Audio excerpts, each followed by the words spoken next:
Hello friends, welcome to the YouTube classes. I hope आप सब ठीक होंगे। तो आज हम learning, teaching and assessment paper start कर रहे हैं। तो सबसे पहले हमारी फर्स्ट यूनिट है ह्यूमन लर्निंग एंड इंटेलिजेंस। तो सबसे फर्स्ट टॉपिक हमारा है human learning, meaning, definition and concept formation. इसमें हम देखते हैं कि लर्निंग हमारी लाइफ का फाउंडेशन है। इसी के ज़रिए हम नॉलेज, स्किल्स, एटीट्यूड्स और वैल्यूज़ सीखते हैं। ये हमें चेंजिंग एनवायरनमेंट में एडजस्ट करने में भी हेल्प करता है। तो लर्निंग का मतलब सिर्फ रट्टा मारना नहीं होता, बल्कि इसमें अंडरस्टैंडिंग, रीजनिंग, प्रॉब्लम सॉल्विंग और कॉन्सेप्ट बिल्डिंग भी शामिल है। तो अब हम देखते हैं मीनिंग ऑफ ह्यूमन लर्निंग। तो लर्निंग का मतलब क्या है? Learning is a relatively permanent change in behaviour जो ह्यूमन एक्सपीरियंस, प्रैक्टिस और ट्रेनिंग से आता है। ये जन्मजात नहीं होता, यानी कि इनेट नहीं होता है, बल्कि एनवायरनमेंट से सीखा जाता है। और दूसरा, ये कंटिन्यूस प्रोसेस है, लाइफ लॉन्ग प्रोसेस है। जन्म से लेकर यानी कि हमारी जो पूरी लाइफ है वहाँ तक ये जो प्रोसेस है वो चलती है। जैसे कि लर्निंग में क्या होता है, जब बच्चा चलना सीखता है, जब स्टूडेंट्स मैथ्स की प्रॉब्लम को सॉल्व करते हैं या फिर वो कुछ याद करते हैं, और जब अडल्ट कोई कंप्यूटर चलाना सीखता है, तो ये सभी लर्निंग के एग्जांपल्स हैं। तो अब डेफिनेशन की बात करें तो कुछ साइकोलॉजिस्ट ने लर्निंग को अपने अपने तरीके से डिफाइन किया है। जैसे कि क्रो एंड क्रो ने 1973 में एक डेफिनेशन दी कि लर्निंग आदतें, ज्ञान और अलग अलग जो दृष्टिकोण होते हैं यानी कि एटीट्यूड्स होते हैं, उनको एक्वायर करने की प्रोसेस है, जिससे कि व्यक्ति एनवायरनमेंट में एडजस्ट कर पाता है। उसके बाद स्किनर ने डेफिनेशन दी, learning is a process of progressive behaviour and adaptation. Hilgard and Bower ने 1975 में बताया कि लर्निंग वह प्रोसेस है जिसमें ट्रेनिंग से एक्टिविटी उत्पन्न की जाती है या फिर उस एक्टिविटी को बदला जा सकता है। गेट्स के अकॉर्डिंग एक्सपीरियंस और ट्रेनिंग से बिहेवियर का मॉडिफिकेशन जो है वो होता है। नेक्स्ट हम बात करते हैं कैरेक्टरिस्टिक्स ऑफ ह्यूमन लर्निंग की। तो लर्निंग की कुछ खास जो विशेषताएं हैं वो कौन सी है? सबसे पहले ये एक्टिव प्रोसेस है, लर्नर एक्टिवली इसमें पार्टिसिपेट करता है। लर्निंग से बिहेवियर में चेंज आता है और यह रिलेटिवली परमानेंट होता है, फैटीग या रिफ्लेक्स जैसे टेम्पररी नहीं होता है। उसके अलावा ये गोल डायरेक्टेड होता है और जो लर्निंग है वो कंटिन्यूस और लाइफ लॉन्ग प्रोसेस है। उसके बाद जो लर्निंग है वो एनवायरनमेंट से प्रभावित होती है, अफेक्ट होती है, जैसे कि फैमिली से, सोसाइटी से, कल्चर से। मतलब जो ये चीज़ें हैं इनका काफ़ी बड़ा रोल होता है ह्यूमन लर्निंग में। उसके बाद अलग अलग मेथड से लर्निंग होती है, जैसे कि इमिटेशन करके, ऑब्जर्वेशन करके, ट्रायल एंड एरर से या फिर रीजनिंग से। उसके बाद कॉन्सेप्ट फॉर्मेशन की बात करते हैं। तो concept are the building blocks of knowledge. Concept formation का मतलब वो मेंटल प्रोसेस जिससे लर्नर ऑब्जेक्ट्स, इवेंट्स या फिर आइडियाज़ को सिमिलर फीचर्स के आधार पर ग्रुप करता है, इसे कहते हैं कॉन्सेप्ट फॉर्मेशन। जैसे कि कोई बच्चा है वो डॉग का कॉन्सेप्ट तब बनाता है जब वो अलग अलग ब्रीड्स में कॉमन फीचर्स को देखता है। जैसे कि किसी बच्चे ने जानवर की 4 पैर देखा, उसकी पूंछ को देखा या फिर उसके भौंकने को देखा। अब जो कॉन्सेप्ट फॉर्मेशन की प्रोसेस है वो क्या है? सबसे पहले है परसेप्शन एंड ऑब्जर्वेशन। इसमें क्या होता है, सिमिलैरिटीज़ और जो डिफरेंसेस होते हैं उनको देखा जाता है। क्लासिफिकेशन में अलग अलग कैटेगरीज बनाई जाती हैं। जनरलाइजेशन जो होता है उसमें नई नई सिचुएशंस में अप्लाई करना जो होता है रूल्स को, वो आता है। उसके बाद एब्स्ट्रैक्शन में जो इर्रिलेवेंट डिटेल्स हैं उन्हें हटाकर जो मेन फीचर्स हैं उन पर फोकस किया जाता है। नेमिंग में कॉन्सेप्ट को नाम देते हैं, जैसे कि ये चीज़ ट्रायंगल है, ये चीज़ डॉग है, ये चीज़ काउ है, इसे हम कहते हैं नेमिंग।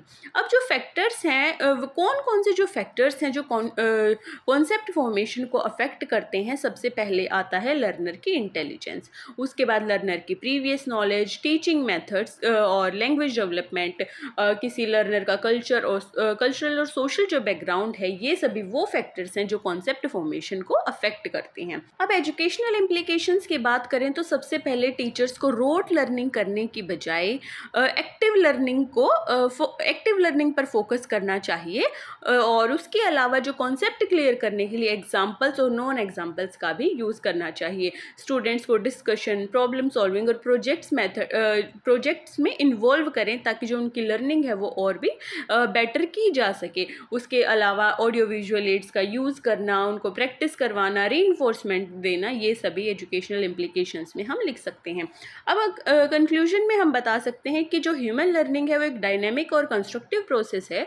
ये सिर्फ इंफॉर्मेशन को याद करने के लिए नहीं बल्कि कॉन्सेप्ट को बनाने के लिए, क्रिटिकल थिंकिंग और नॉलेज को न्यू सिचुएशंस में अप्लाई करने के लिए काफ़ी इंपॉर्टेंट होती है। अब नेक्स्ट हम बात करते हैं पेवलोव, थॉर्नडाइक और स्किनर के द्वारा दी गई कुछ लर्निंग थ्योरीज की। तो जो इनके द्वारा ये थ्योरीज दी गई हैं वो बिहेवियरिज्म यानी कि व्यवहारवाद पर बेस्ड हैं। तो learning is a foundation of education and development. अधिगम यानी कि लर्निंग एक वो प्रोसेस है जिससे इंसान अपने एक्सपीरियंस और अपने प्रैक्टिस से यानी कि अभ्यास से व्यवहार में कुछ चेंजेस लेकर आता है। तो आज हम इन्हीं बिहेवियरिज्म की थ्योरीज को देखते हैं। सबसे पहले है पेवलोव की क्लासिकल कंडीशनिंग थ्योरी। तो इसमें जो पेवलोव हैं वो एक रूस के साइकोलॉजिस्ट थे जो कि डाइजेशन पर रिसर्च कर रहे थे। उनका जो फेमस एक्सपेरिमेंट था वो एक डॉग पर बेस्ड था। तो उन्होंने देखा कि कुत्ता केवल खाना देखकर ही नहीं बल्कि जो उसके लिए खाना लेकर आ रहा है जो असिस्टेंट, उसके कदमों की आवाज़ को सुनकर भी जो लार टपकाता है यानी कि स्लाइवेशन उसमें होता है। तो उन्होंने एक कंट्रोल्ड एक्सपेरिमेंट किया। उन्होंने सबसे पहले देखा कि जब कुत्ते की कोई कंडीशनिंग नहीं की गई थी यानी कि बिफोर कंडीशनिंग, फिर उन्होंने उसमें चेक किया ड्यूरिंग कंडीशनिंग कुत्ते का कैसा रिस्पॉन्स था, और उसके बाद आफ्टर कंडीशनिंग कुत्ते का जो रिस्पॉन्स था उसकी बात उन्होंने की है। तो बिफोर कंडीशनिंग में क्या हुआ, जब कुत्ते के आगे बेल बजाई गई कि उसका खाना आ गया है तो कुत्ते का कोई रिस्पॉन्स नहीं था। लेकिन जब उसने फूड को देखा यानी कि उसको अनकंडीशनड स्टिमुलस मिला तो उसने स्लाइवेशन किया यानी कि उसने लार टपकाई। तो ये हुआ था बिफोर कंडीशनिंग। जब उसकी कंडीशनिंग हो रही थी तो जब बेल बजता तो कुत्ते को खाना दिया जाता था और कुत्ते को स्लाइवेशन होता था। ये जब हुआ जब इस प्रोसेस को कई बार रिपीट किया गया, और उसके बाद जब कुत्ते की कंडीशनिंग हो गई थी, जब उसे पता चल गया था कि जब बेल बजेगी तो मेरा खाना आएगा, तो उसकी स्लाइवेशन बेल बजने पर ही हो जाती थी। ठीक है, इसमें ये बात हुआ। तो इससे ये साबित हुआ कि जो लर्निंग एसोसिएशन से होती है यानी कि न्यूट्रल चीज़ भी नेचुरल रिस्पॉन्स पैदा कर सकती है अगर उसे बार बार जोड़ा जाए तो। उसके बाद कुछ की प्रिंसिपल्स थे इसमें। फर्स्ट था एक्विजिशन। एक्विजिशन होता है सीखने की शुरुआत। एक्सटेंशन में होता है रिस्पॉन्स का धीरे धीरे खत्म होना।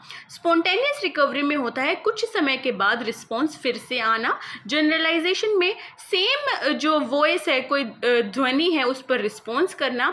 और लास्ट में डिस्क्रिमिनेशन पर सही साउंड को जब पहचान जाते हैं उसको कहते हैं डिस्क्रिमिनेशन यानी कि सही साउंड को पहचानना। नेक्स्ट एजुकेशनल इम्प्लीकेशन में हम देख सकते हैं कि इसका जो यूज़ होता है एजुकेशन में वो कैसे होता है। तो इसमें क्या होता है, बच्चे के गुड बिहेवियर पर बच्चे को रिवॉर्ड देना, या और उसके बाद बच्चे का कोई फोबिया है, कोई डर है, उसको दूर करना और अलग अलग हैबिट्स को डेवलप करना। नेक्स्ट, थॉर्नडाइक की ट्रायल एंड एरर थ्योरी में थॉर्नडाइक ने जो एक्सपेरिमेंट किया है वो किया है कैट्स पर, और जिस बॉक्स में उस कैट को रखा गया था उस बॉक्स को नाम दिया गया पजल बॉक्स। तो इसमें क्या होता है कि एक हंग्री कैट को एक बॉक्स में रखा गया और उसके बाहर एक फिश रखी गई।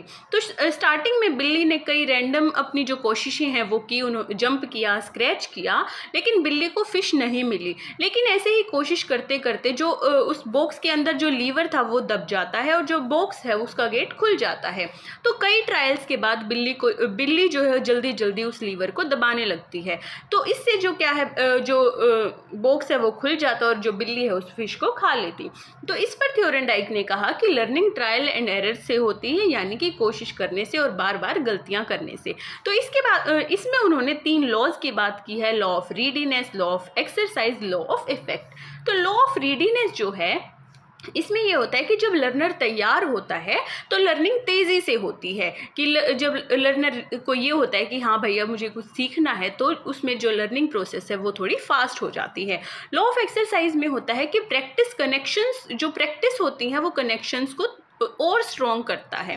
उसके बाद लॉ ऑफ इफेक्ट में उन्होंने बोला कि सेटिस्फाइंग जो रिजल्ट आते हैं तो इससे हमारा जो बिहेवियर है वो स्ट्रॉन्ग होता है, हमारे अंदर ऐसे विल पावर आती है कि हम उस चीज़ को करने की और सोचते हैं। लेकिन जब हमें अनसेटिस्फाइंग रिजल्ट मिलते हैं तो उससे जो हमारा बिहेवियर है वो थोड़ा वीक पड़ जाता है। तो एजुकेशनल इम्प्लीकेशंस में हम लिख सकते हैं कि बार बार प्रैक्टिस करने से लर्निंग जो है स्ट्रॉन्ग होती है, और जब बार बार रिवॉर्ड्स मिलते हैं तो इससे मोटिवेशन भी मिलती है। और साइंस एक्सपेरिमेंट डेवलपमेंट और स्पोर्ट्स में भी ट्रायल एंड एरर जो है वो काफ़ी यूज़फुल मेथड है। नेक्स्ट, स्किनर की ऑपरेंट कंडीशनिंग थ्योरी में स्किनर ने एक रैट पर एक्सपेरिमेंट किया और जिस बॉक्स में उस रैट को रखा गया उसे स्किनर बॉक्स कहा जाता है। वो जो बॉक्स था, उस बॉक्स में एक लीवर था, एक फूड ट्रे थी और एक लाइट थी।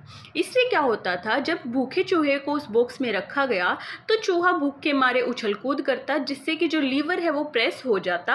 अगर लीवर ठीक से प्रेस होता तो ग्रीन लाइट वहाँ पर शो हो जाती और जो फूड ट्रे थी वो बाहर निकल आती, जिससे कि जो चूहा है वो अपना खाना है उसको आराम से खा लेता था। लेकिन अगर गलती से वो लीवर ठीक से नहीं दबता था तो वो लाइट रेड हो जाती थी और माइल्ड जो शॉक है, इलेक्ट्रिक शॉक, चूहे को दिया जाता था। तो कई बार तो एक्सीडेंटली जो चूहे ने उस लीवर को दबाया और खाना निकला, लेकिन जब कई बार उसे माइल्ड शॉक मिला तो उसे पता चला कि ठीक से लीवर दबाने पर खाना बाहर आता है और उसको खाने से उसकी भूख मिट जाती है। तो इस पर जो स्किनर है उन्होंने कहा कि बिहेवियर उसके कंसिक्वेंसेस से कंट्रोल होता है। इस पर उन्होंने रीइंफोर्समेंट की बात की, एक पॉजिटिव रीइंफोर्समेंट और एक नेगेटिव रीइंफोर्समेंट। पॉजिटिव रीइंफोर्समेंट में सही काम करने पर रिवॉर्ड मिलना, जैसे कि जब चूहा अच्छे से लीवर को प्रेस करता तो उसे खाना मिल जाता। लेकिन नेगेटिव रीइंफोर्समेंट में क्या होता था, जब वो लीवर ठीक से नहीं दबता तो चूहे को एक माइल्ड इलेक्ट्रिक शॉक जो है वो मिल जाता था। अब उसके बाद पनिशमेंट की बात उन्होंने की कि रॉन्ग बिहेवियर को रोकने के लिए पनिशमेंट भी ज़रूरी है। एक्सटेंशन में उन्होंने बोला कि अगर रीइंफोर्समेंट को बंद कर दिया जाए तो इससे जो बिहेवियर है वो ख़त्म हो सकता है। उसके बाद शेड्यूल्स ऑफ रीइंफोर्समेंट की बात करें तो एक होता है कंटिन्यूस रीइंफोर्समेंट और एक होता है पार्शियल रीइंफोर्समेंट। कंटिन्यूस रीइंफोर्समेंट में हर बार रिवॉर्ड देना, लेकिन पार्शियल में कभी कभी रिवॉर्ड देना, जो कि ज़्यादा इफेक्टिव भी है। एजुकेशन में हम इसका कैसे यूज़ कर सकते हैं, क्लासरूम मैनेजमेंट में, गुड बिहेवियर को रीइंफोर्स करने में, स्टेप बाय स्टेप जो स्किल्स होती हैं उनको सिखाने में। उसके बाद कंक्लूजन में हम देखते हैं कि पेवलोव ने बात की लर्निंग की जो लर्निंग है वो एसोसिएशन से होती है। थ्योरेनडाइक ने ट्रायल एंड एरर की बात की और स्किनर ने बिहेवियर कंसिक्वेंसेस यानी कि रीइंफोर्समेंट और जो पनिशमेंट है उसकी बात की। अब नेक्स्ट हम बात करते हैं कॉग्निटिविज्म यानी कि संज्ञानवाद की थ्योरीज की, जो कि दी हैं पियाजे और ब्रूनर ने। तो इसमें हम देखते हैं कि जो लर्निंग है वो सिर्फ बिहेवियर चेंज नहीं है बल्कि एक मेंटल प्रोसेस है जिसे हम कॉग्निटिविज्म कहते हैं। तो कॉग्निटिविज्म मानता है कि बच्चा नॉलेज का पैसिव रिसीवर नहीं बल्कि वो एक्टिव सोचता है, याद रखता है, प्रॉब्लम सॉल्व करता है और खुद से समझता है। आज हम कॉग्निटिविज्म के दो बड़े साइकोलॉजिस्ट यानी कि जीन पियाजे और जेरोम ब्रूनर के जो ये थ्योरीज हैं इनको देखते हैं। तो सबसे पहले है जीन पियाजे की थ्योरी ऑफ कॉग्निटिव डेवलपमेंट यानी कि संज्ञानात्मक विकास का सिद्धांत। तो पियाजे को फादर ऑफ कॉग्निटिव डेवलपमेंट कहा जाता है। उनका मानना था कि एक जो बच्चा होता है वो एक लिटिल साइंटिस्ट होता है जो अपने एनवायरनमेंट से इंटरेक्ट करके नॉलेज बनाता है, नॉलेज को गेन करता है। तो सबसे पहले पियाजे ने कुछ कॉन्सेप्ट्स की बात की, जैसे कि स्कीमा, एसिमिलेशन, अकोमोडेशन और इक्विलिब्रेशन। तो स्कीमा जो है एक मेंटल फ्रेमवर्क होता है जिससे जो बच्चा है अपनी जो जानकारी है उसको ऑर्गेनाइज करता है। एसिमिलेशन में जो नई जानकारी है उसको पुराने स्कीमा में फिट करना होता है। अकोमोडेशन की बात करें तो स्कीमा को मॉडिफाई करना ताकि जो नई जानकारी है वो फिट हो सके। अगर बच्चे ने कुछ उड़ती हुई चीज़ देखी है, वो एरोप्लेन भी हो सकता है, वो बर्ड भी हो सकता है, जैसे तो बच्चा उन दोनों चीज़ों में मॉडिफाई करता है कि क्या एरोप्लेन है क्या बर्ड है, उसे कहते हैं अकोमोडेशन। इक्विलिब्रेशन में जब बच्चा एसिमिलेशन और अकोमोडेशन का बैलेंस बनाना सीख जाता है तो उसे कहते हैं इक्विलिब्रेशन। उसके बाद अब पियाजे ने 4 स्टेजेस की बात की है जो कि डेवलपमेंट की है। सबसे पहले है सेंसरी मोटर स्टेज जो कि 0 से 2 साल तक होती है। प्री ऑपरेशनल स्टेज 2 से 7 साल तक होती है। कंक्रीट ऑपरेशनल स्टेज 7 से 11 साल तक और फॉर्मल ऑपरेशनल स्टेज 11 से जो 11+ ईयर्स तक जो है होती है। तो सबसे पहले जो सेंसरी मोटर स्टेज है उसमें बच्चा सेंसेस और मूवमेंट से सीखता है। इसमें बच्चा ऑब्जेक्ट परमानेंस को डेवलप करता है, यानी कि जब चीज़ें न ना दिखें तब भी वो एग्जिस्ट करती हैं। प्री ऑपरेशनल स्टेज में लैंग्वेज और इमेजिनेशन तेजी से डेवलप होती है, बच्चा ईगोसेंट्रिक होता है और कंजर्वेशन यानी कि जो मात्रा है वो शेप बदलने पर कैसे हो जाती है, उस चीज़ को, कंजर्वेशन को बच्चा नहीं समझता है। अगर बच्चे को एक गिलास पानी दिया जाए और उस पानी को किसी और बर्तन में ट्रांसफ़र किया जाए तो बच्चे को इस चीज़ की समझ नहीं होती कि जो क्वांटिटी है उस पानी की वो सेम है। उसके बाद जो कंक्रीट ऑपरेशनल स्टेज है उसमें बच्चा कंक्रीट जो चीज़ें हैं उन पर लॉजिकल सोचने लगता है। कंजर्वेशन, क्लासिफिकेशन और सीरिएशन जैसी चीज़ों को बच्चा समझने लगता है।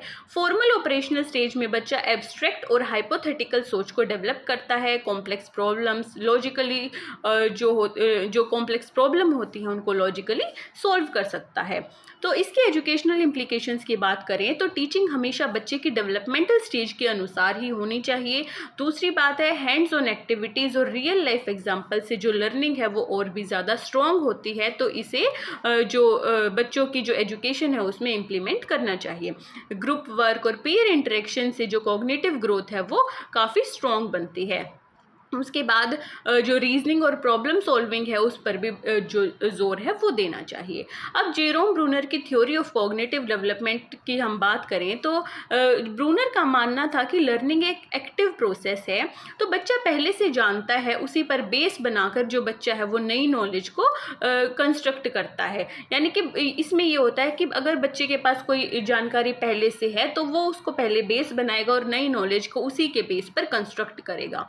उन्होंने 3 मोड्स ऑफ रिप्रेजेंटेशन बताए। फर्स्ट है इनएक्टिव, फिर है आइकॉनिक, उसके बाद है सिंबॉलिक। इनएक्टिव स्टेज होती है 0 से 3 साल तक, जिसमें कि बच्चा एक्शन से सीखता है। आइकॉनिक स्टेज में 3 से 6 साल तक बच्चा इमेजेस, पिक्चर और डायग्राम्स को देखकर सीखता है। सिंबॉलिक स्टेज 7 से ज़्यादा साल तक के बच्चों में पाई जाती है। इसमें बच्चा सिंबल, लैंग्वेज और नंबर से सीखता है। ब्रूनर के कुछ की आइडियाज़ है जैसे कि डिस्कवरी लर्निंग, स्पाइरल करिकुलम और स्काफ फोल्डिंग। डिस्कवरी लर्निंग में उन्होंने बताया कि बच्चा खुद एक्सप्लोर करता है, डिस्कवर करता है और अपने कॉन्सेप्ट को सीखता है। स्पाइरल करिकुलम में कोई भी सब्जेक्ट किसी भी एज में सिखाया जा सकता है अगर उसे आसान रूप से प्रेजेंट किया जाए, यानी कि कॉन्सेप्ट को बार बार रीविजिट करके कॉम्प्लेक्स बनाया जाए। इसमें क्या होता है, अगर हमने कोई चीज़ सीखी है और अब हम नई चीज़ को सीखने जा रहे हैं तो हम पुरानी चीज़ से जब उस चीज़ को रिलेट करेंगे तो इसको हम कहते हैं स्पाइरल करिकुलम। स्काफ फोल्डिंग में टीचर जो है वो थोड़ी सी जो हेल्प है वो बच्चे को देता है, जिससे बच्चा अपने गोल को अचीव करने में सफल होता है और एक इंडिपेंडेंट लर्नर बन सकता है। अब इसके एजुकेशनल इम्प्लीकेशंस की बात करें, इसमें होता है प्रॉब्लम सॉल्विंग और एक्सप्लोरेशन को एनकरेज करना, और टीचिंग में एक्शंस, इमेजेस और सिंबल्स, इन चीज़ों का यूज़ करना। टीचर को स्काफ फोल्डिंग देकर धीरे धीरे स्टूडेंट्स को इंडिपेंडेंट बनाना चाहिए और करिकुलम को स्पाइरल रूप से डिज़ाइन करना चाहिए ताकि जो पीछे की चीज़ें बच्चों ने सीखी हैं उससे रिलेट करके बच्चे को पढ़ाया जाए। तो और इसके बाद हम कंक्लूजन में बता सकते हैं कि कॉग्निटिविज्म जो है वो हमें ये सिखाता है कि लर्निंग सिर्फ बाहरी बिहेवियर का बदलाव नहीं है, बल्कि एक ऐसी एक्टिव प्रोसेस है जिसमें कि मेमोरी और जो अंडरस्टैंडिंग है वो बच्चे की डेवलप होती है। अब नेक्स्ट हम बात करते हैं वाइगोत्स्की और बंडूरा के द्वारा दी गई सोशल कंस्ट्रक्टिविज्म थ्योरीज की। तो कंस्ट्रक्टिविज्म जो है वो इसमें बताया गया है कि लर्निंग केवल एक इंडिविजुअल एक्टिविटी नहीं है बल्कि एक सोशल प्रोसेस है। हम लोग कल्चर और सोसाइटी से इंटरेक्ट करके ही नॉलेज को गेन करते हैं। तो जो इस कंस्ट्रक्टिविज्म के दो बड़े जो साइकोलॉजिस्ट हैं वो है लीव वाइगोत्स्की और अल्बर्ट बंडूरा। तो सबसे पहले हम देखते हैं leave Vygotsky social cultural theory. तो वाइगोत्स्की का मानना ये था कि लर्निंग और डेवलपमेंट हमेशा सोशल और कल्चरल कॉन्टेक्स्ट में होता है, मतलब बच्चा अकेले नहीं सीखता बल्कि दूसरों से इंटरेक्शन करके सीखता है।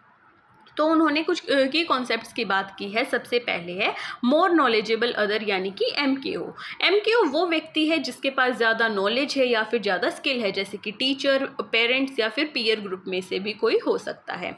ये लर्नर को गाइड करता है, यानी कि बच्चा अकेले नहीं बल्कि MKO के सहारे से सीखता है। अगर बच्चे को कुछ प्रॉब्लम हो रही है तो MKO उसकी हेल्प करता है।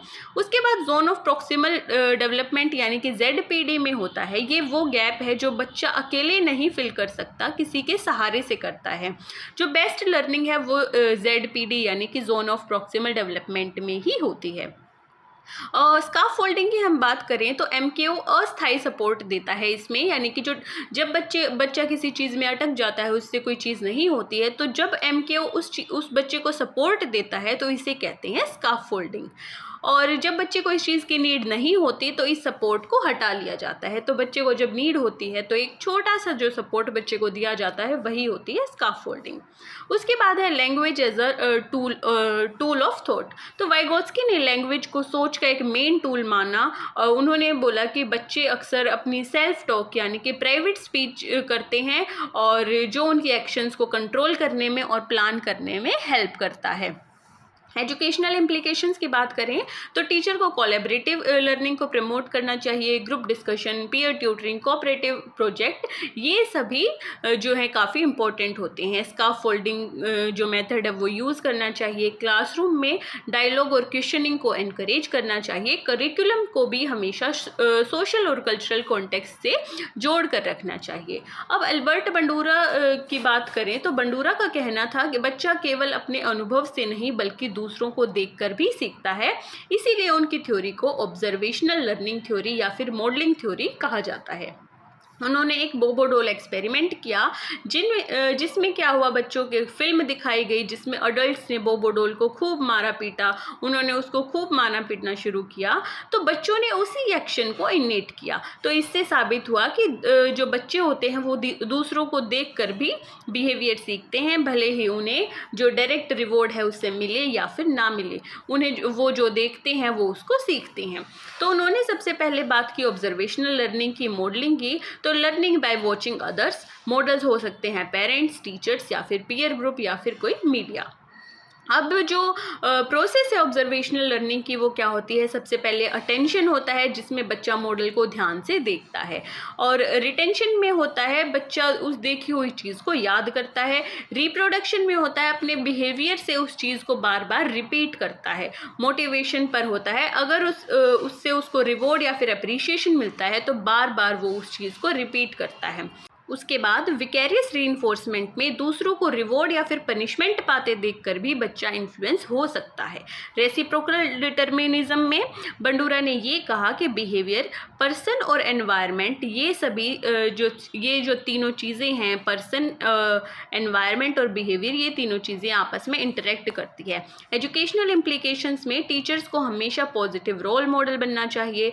डेमोन्स्ट्रेशन और रोल प्ले काफ़ी इफेक्टिव होते हैं, तो टीचर्स को ध्यान से ये चीज़ देखनी चाहिए कि कहीं बच्चे पर इसका जो नेगेटिव इफेक्ट है वो ना पड़ जाए।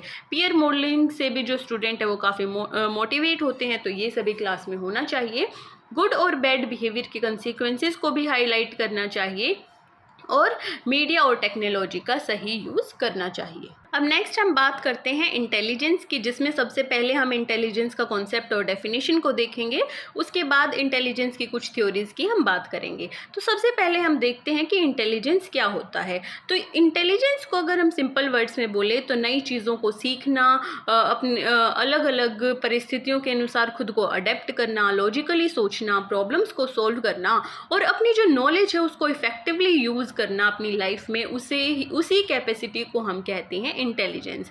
अब इसकी जो डेफिनेशंस है उसकी बात करें तो सबसे पहले अल्फ्रेड बिने ने जो डेफिनेशन दी है उसमें उन्होंने बोला है कि इंटेलिजेंस का मतलब होता है सही डिसीजन लेना, चीज़ों को अच्छे से समझना और उनको अच्छे से जज करना। उसके बाद वेक्सलर ने 1944 में इंटेलिजेंस की डेफिनेशन दी कि intelligence is the global capacity to act purposefully, think rationally and deal effectively with the environment. Robert Sternberg ने 1985 में कहा कि intelligence is a mental activity for purposeful adaptation, shaping and selection of environment, यानी कि वातावरण के अनुसार खुद को ढालना, शेप करना और सही एनवायरनमेंट को चूज़ करना। टर्मन ने इंटेलिजेंस बताया कि intelligence is the ability to carry on abstract thinking, यानी कि अमूर्त और जटिल विचार करने की जो क्षमता होती है उसी को इंटेलिजेंस कहते हैं। तो इन सभी डेफिनेशन से पता चलता है कि इंटेलिजेंस में तीन चीज़ें जो हैं वो हमेशा रहती है। सबसे पहले है कॉग्निटिव एबिलिटी, जिसमें कि आते हैं रीजनिंग और प्रॉब्लम सॉल्विंग। अडेप्टिव कैपेसिटी में आते हैं एनवायरनमेंट के हिसाब से खुद को एडजस्ट करना, और गोल डायरेक्टेड बिहेवियर यानी कि उद्देश्यपूर्ण जो काम है उसको करना। अब हम इंटेलिजेंस की थ्योरीज को देखेंगे। तो सबसे पहले है टू फैक्टर थ्योरी, जिसे दिया है स्पियर्समैन ने। तो सबसे पहले जो चार्ल्स स्पियर्समैन की बात करें तो उन्होंने ये पाया कि अगर कोई बच्चा एक सब्जेक्ट में अच्छा है तो वो दूसरे सब्जेक्ट में भी अच्छा परफॉर्म करता है। तो उन्होंने कंक्लूजन निकाला कि इंटेलिजेंस दो फैक्टर्स में बटी हुई है, जनरल इंटेलिजेंस और स्पेसिफिक इंटेलिजेंस। जनरल इंटेलिजेंस को जी फैक्टर का नाम दिया और स्पेसिफिक इंटेलिजेंस को एस फैक्टर का उन्होंने नाम दिया। जनरल इंटेलिजेंस की बात करें तो ये यूनिवर्सल एबिलिटी है जो हर व्यक्ति में होती है। इसमें आते हैं रीजनिंग, प्रॉब्लम सॉल्विंग और मेमोरी। जैसे कि कोई स्टूडेंट लॉजिकल रीजनिंग में अच्छा है तो उसका जो मैथ्स और साइंस है वो भी अच्छा होगा। स्पेसिफिक इंटेलिजेंस की बात करें तो इसमें musical ability, mathematical ability, artistic skills ये सब आते हैं। तो अगर कोई बच्चा ड्राइंग में अच्छा है पर वो मैथ्स में अच्छा नहीं है तो इसमें हम कह सकते हैं कि यहाँ पर बच्चे में स्पेसिफिक जो इंटेलिजेंस है वो है, क्योंकि ड्राइंग और मैथ का जो रिलेशन है वो बच्चा ड्राइंग और मैथ में रिलेट नहीं कर पाता है। अब इसके एजुकेशनल इम्प्लीकेशंस में हम लिख सकते हैं कि आईक्यू टेस्ट जो डिज़ाइन करने में जी और एस फैक्टर दोनों का काफ़ी यूज़ होता है, और टीचर्स को स्टूडेंट्स की जनरल एबिलिटी के साथ उनकी स्पेशल टैलेंट्स को भी पहचानना चाहिए। करियर गाइडेंस में भी दोनों एस्पेक्ट्स काफ़ी इंपॉर्टेंट होते हैं। इसकी लिमिटेशंस में हम लिख सकते हैं कि ये थ्योरीज काफ़ी सिंपल हैं, सोशल इमोशनल इंटेलिजेंस को कंसीडर नहीं करती है। अब थर्स्टन की मल्टी फैक्टर थ्योरी की अगर हम बात करें तो उन्होंने स्पीयरमैन की बात को चैलेंज किया और कहा कि इंटेलिजेंस एक सिंगल फैक्टर नहीं बल्कि कई सारी इंडिपेंडेंट एबिलिटीज़ का ग्रुप है। उन्होंने 7 प्राइमरी मेंटल एबिलिटीज़ की बात की। सबसे पहले है verbal comprehension, word fluency, then number facility, special visualisation, memory, reasoning और परपेचुअल स्पीड। तो इसमें उन्होंने बोला कि अगर कोई बच्चा मैथ्स में वीक हो सकता है लेकिन उसकी जो लैंग्वेज है वो स्ट्रॉन्ग हो सकती है, तो जो इंटेलिजेंस है वो मल्टी डायमेंशनल होती है। तो एजुकेशनल इम्प्लीकेशंस में हम लिख सकते हैं कि टेस्ट को अलग अलग एबिलिटीज़, मतलब टेस्ट को ऐसा डिज़ाइन करना चाहिए ताकि वो बच्चे की अलग अलग एबिलिटीज़ को मेजर कर सके। उसके बाद टीचर्स बच्चे की स्ट्रेंथ और वीकनेस को भी पहचान सकते हैं। उसके बाद जो करिकुलम है वो बैलेंस्ड होना चाहिए ताकि हर बच्चे की जो एबिलिटी है, जो उसकी काम करने की क्षमता है वो डेवलप हो सके। इसके भी कुछ लिमिटेशंस हैं, जैसे कि एबिलिटीज़ के बीच ओवरलैप पाया गया, इसलिए जनरल फैक्टर को पूरी तरह से इग्नोर नहीं किया जा सकता है। अब स्टर्नबर्ग्स की ट्रायर्किक थ्योरी यानी कि त्रिआयामी सिद्धांत पर आते हैं। तो ये एक मॉडर्न, जो रॉबर्ट स्टर्नबर्ग हैं, ये एक मॉडर्न साइकोलॉजिस्ट हैं। उन्होंने कहा ट्रेडिशनल आईक्यू टेस्ट सिर्फ एनालिटिकल एबिलिटी मेजर करते हैं, लेकिन रियल लाइफ इंटेलिजेंस और भी ब्रॉड होते हैं और भी अधिक फैले हुए वो होते हैं। तो इन्होंने इंटेलिजेंस को 3 पार्ट में डिवाइड किया: एनालिटिकल इंटेलिजेंस, क्रिएटिव इंटेलिजेंस और प्रैक्टिकल इंटेलिजेंस। एनालिटिकल इंटेलिजेंस में आता है academic problem solving, logical reasoning, जैसे कि मैथ्स की प्रॉब्लम को सॉल्व करना और जो लिटरेचर है उसको एनालाइज करना। क्रिएटिव इंटेलिजेंस में आता है नई सिचुएशंस को हैंडल करना और इनोवेटिव आइडियाज़ लेकर आना। अगर किसी प्रॉब्लम में बच्चा फंस गया है तो वहाँ से कैसे निकलना उसको सोचना। इसमें एग्जांपल में हम लिख सकते हैं म्यूज़िक बनाना हो सकता है, म्यूज़िक को कंपोज करना, अलग अलग इन्वेंशन करना या फिर पोइट्री करना इसमें आ सकता है, यानी कि क्रिएटिव इंटेलिजेंस किसी व्यक्ति का क्रिएटिव होना।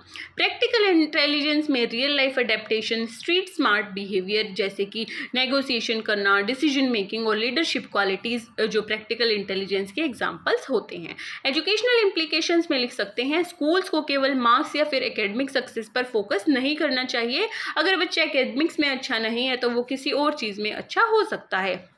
तो क्रिएटिविटी और प्रैक्टिकल स्किल्स को भी इक्वली डेवलप करना चाहिए। करिकुलम को भी रियल लाइफ सिचुएशन से कनेक्ट करना चाहिए और करियर गाइडेंस में जो मल्टीपल इंटेलिजेंस होती हैं उनको भी रिकॉग्नाइज करना चाहिए। केवल पढ़ाई अगर बच्चे की अच्छी नहीं है तो वो किसी और फील्ड में भी अच्छा कर सकता है। इसकी लिमिटेशन की बात करें तो क्रिएटिव और प्रैक्टिकल इंटेलिजेंस को ऑब्जेक्टिवली मेजर करना थोड़ा मुश्किल है, कि मतलब इसमें हम मेजर नहीं कर सकते कि बच्चे में कितनी क्रिएटिव इंटेलिजेंस है और कितनी प्रैक्टिकल इंटेलिजेंस बच्चे के अंदर है। अब नेक्स्ट बात करते हैं क्रिएटिविटी के कॉन्सेप्ट, डेफिनेशन और कैरेक्टरिस्टिक्स की। सबसे पहले बात करते हैं कॉन्सेप्ट ऑफ क्रिएटिविटी की, रचनात्मकता की। तो रचनात्मकता का अर्थ सिर्फ पेंटिंग, राइटिंग या आर्ट नहीं है। It goes beyond that. Science, technology, education, social life, even daily problem solving, हर जगह क्रिएटिविटी दिखाई देती है। तो in simple words creativity means producing something new and useful. इसमें इमेजिनेशन, ओरिजिनलिटी और अलग अलग जो नज़रिए से सोचने की क्षमता है वो शामिल होती है। अब देखते हैं डेफिनेशंस ऑफ क्रिएटिविटी। तो गल्फर्ड ने 1950 में कहा, creativity is the ability to produce ideas that are both novel and useful. उसके बाद टोरेंस ने 1962 में क्रिएटिविटी को एक प्रोसेस बताया जहां हम प्रॉब्लम्स को पहचानते हैं, नए आइडियाज और हाइपोथेसिस बनाते हैं, टेस्ट करते हैं और रिजल्ट शेयर करते हैं। कार्ल रोजर्स के अनुसार creativity is the emergence of novel product growing out in the uniqueness of the individual. तो clearly creativity is a process, an ability to and also a skill for problem solving। Next हम creativity के characteristics को देखते हैं। सबसे पहले है originality. इसमें आता है नए और यूनिक आइडियाज़ को लेकर आना, जैसे कि कोई स्टोरी लिखना, कोई पोइट्री लिखना। फ्लुएंसी में किसी प्रॉब्लम के अलग अलग कई सारे सॉल्यूशंस को ढूंढना। फ्लेक्सिबिलिटी में सिचुएशंस को अलग अलग पर्सपेक्टिव से देखना। इमेजिनेशन में इमेजिनेशन करना, मेंटल पिक्चर्स बनाना, अपनी इमेजिनेशन का यूज़ करना। सेंसिटिविटी टू प्रॉब्लम्स में वो गैप्स और अपॉर्चुनिटीज़ को देखना जो जिनको लोग अक्सर इग्नोर कर देते हैं। क्यूरियोसिटी में आता है कि किसी भी चीज़ को जानने की और एक्सप्लोर करने की कोई भी इच्छा होना। ये एक नेचुरल डिज़ायर हो सकती है। रिस्क टेकिंग में नए और अनसर्टेन आइडियाज़ को ट्राई करना, इवन इफ़ दे में फेल। उसके बाद परसिस्टेंस में मुश्किल आने पर भी जो अपना प्रयास है उसको जारी रखना। टॉलरेंस फॉर कॉम्प्लेक्सिटी में अधूरी या फिर एम्बिगुअस इंफॉर्मेशन के साथ भी काम करने की जो क्षमता है वो जब होती है तो वहाँ पर टॉलरेंस ऑफ कॉम्प्लेक्सिटी दिखती है। अब लास्ट प्लेफुलनेस में होता है हास्य यानी कि humour. Creative individuals often display humour, spontaneity and freedom of thought. तो कंक्लूजन में हम लिख सकते हैं कि जो क्रिएटिविटी है वो कोई कुछ गिने चुने लोगों का गिफ्ट नहीं है। It is a universal human capacity. तो proper encouragement, open learning environment और प्रैक्टिस से हर व्यक्ति अपनी अलग अलग क्रिएटिविटी जो उनके अंदर है उसको डेवलप कर सकता है, चाहे वो एजुकेशन हो, साइंस हो, पर्सनल ग्रोथ हो। तो जो क्रिएटिविटी होती है एक वाइटल रोल प्ले करती है। अब नेक्स्ट जो हमारा लास्ट टॉपिक है, implications for classroom teaching and learning. तो ये काफ़ी प्रैक्टिकल टॉपिक है। तो सबसे पहले इंट्रोडक्शन में हम देखते हैं कि लर्निंग और ह्यूमन डेवलपमेंट की जो थ्योरीज़ हैं हमें इफ़ेक्टिव टीचिंग के लिए एक बेस प्रोवाइड करती हैं। तो हर बच्चा जो है यूनिक होता है, उसकी जो एबिलिटीज़, इंटरेस्ट, इंटेलिजेंस और लर्निंग स्टाइल है वो सबका यूनिक होता है। तो टीचर को सिर्फ नॉलेज, जो टीचर का जो काम है वो सिर्फ नॉलेज देना ही नहीं होता, बल्कि एक ऐसा इन्वायरमेंट क्रिएट करना है जहाँ पर बच्चे एक्टिवली सीखें और ओवरऑल ग्रोथ कर सकें। तो अब कुछ मेजर जो इम्प्लीकेशंस है, सबसे पहले है लर्नर सेंटर अप्रोच। इसमें टीचर को डिक्टेटर नहीं बल्कि फैसिलिटेटर बनना चाहिए। और जो अप्रोच है टीचिंग लर्निंग की वो लर्नर सेंटर्ड होनी चाहिए। लर्निंग बच्चों की जो रुचि है और जो उनके एक्सपीरियंस है उससे जुड़ी हुई होनी चाहिए। इसमें मेन चीज़, जो मेन फोकस है वो लर्नर पर यानी कि बच्चे पर होना चाहिए। इसके लिए प्रोजेक्ट, ग्रुप वर्क और डिस्कशन मेथड जो है वो अप्लाई टीचर कर सकते हैं। इंडिविजुअल डिफरेंस में है कि जो हर बच्चा है वो अलग होता है। किसी की जो लर्निंग स्पीड है, जो लर्निंग का पेस है, किसी का तेज है, कोई स्लो लर्नर हो सकता है। तो टीचर्स को डिफरेंशिएटेड इंस्ट्रक्शन अडॉप्ट करनी चाहिए, जैसे स्लो लर्नर्स को एक्स्ट्रा सपोर्ट देना और गिफ्टेड स्टूडेंट्स को एनरिचमेंट जो एक्टिविटीज़ हैं वो करवाना। एक्टिव एंड एक्सपेरिमेंटल लर्निंग में लर्निंग तभी इफेक्टिव है जब बच्चा एक्टिवली पार्टिसिपेट करे। तो activities, experiment, problem solving, role play और फील्ड वर्क का होना काफ़ी ज़रूरी हो जाता है। तो जैसे कि साइंस के लेक्चर में सिर्फ लेक्चर्स नहीं, अगर उसको एक्सपेरिमेंट से जोड़ कर पढ़ाया जाए तो बच्चा काफ़ी एक्टिवली चीज़ों को सीखेगा और इससे एक्सपेरिमेंटल जो लर्निंग है वो भी बढ़ेगी।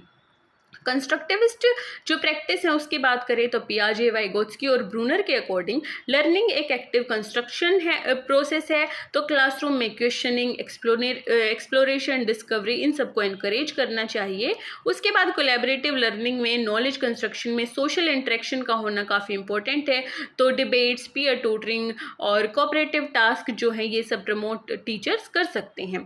क्रिएटिविटी एंड क्रिटिकल थिंकिंग में लेसन सिर्फ रोट मेमोरी पर फोकस नहीं होना चाहिए, बल्कि स्टूडेंट्स की क्रिएटिविटी और प्रॉब्लम स्किल्स को डेवलप भी करना चाहिए। टीचर्स उनसे क्रिएटिव असाइनमेंट्स बनवा सकती हैं या फिर ओपन एंडेड क्वेश्चंस जो हैं वो पूछ सकती हैं।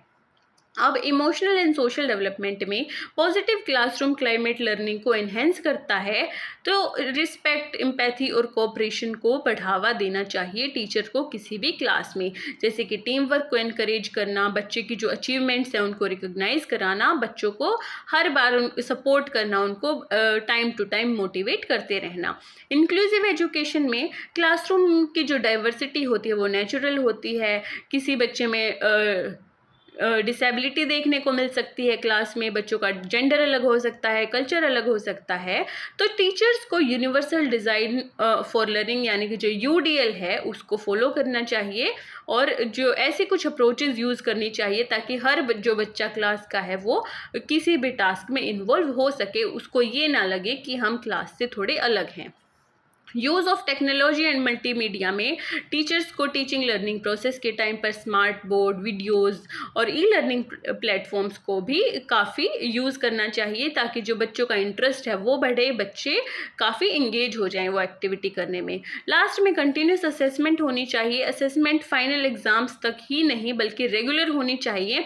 बीच बीच में क्विजेज, प्रोजेक्ट, प्रेजेंटेशन, पोर्टफोलियो ये सभी होने चाहिए। जैसे इससे क्या होगा, जो बच्चे की जो प्रोग्रेस है वो ट्रैक होती रहेगी।